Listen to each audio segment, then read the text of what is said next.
দোলার বাঙালিয়ান রান্নাঘরে আপনাদেরকে স্বাগতম। আজকে আমি একদম নতুন ধরনের একটি রেসিপি নিয়ে চলে আসলাম। এই খাবারটা সন্ধ্যাকার নাস্তা একদম জমিয়ে দেবে।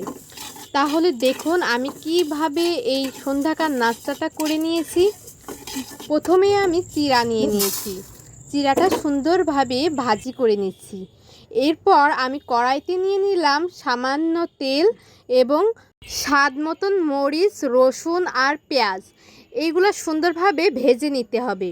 পেঁয়াজ আর রসুনটা কিন্তু কুচি কুচি করে কেটে দিতে হবে।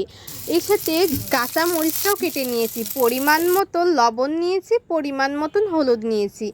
লবণ কিন্তু একটু কম নেবেন আর হলুদটাও একটু কম নেবেন যদি বাছাই করে খেয়ে দেখেন। এরপর আমি নিয়ে নিলাম ওই ভাজা চিড়াটা দিয়ে আবারও সুন্দরভাবে একটু নাড়াচাড়া করে ভেজে নিচ্ছি। ভাজার লাস্টের দিকে আমি নিয়ে নিলাম মুড়ি, কারণ এটা তো সন্ধ্যাকার নাস্তা, তাই মুড়ি আর চিড়া ভাজা এতটাই দারুণ, আপনারা একবার খেলেই বুঝতে পারবেন।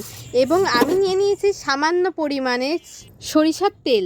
সরিষার তেল দিলে পরে আর সরিষার তেল দেওয়া লাগে না খাওয়ার সময়।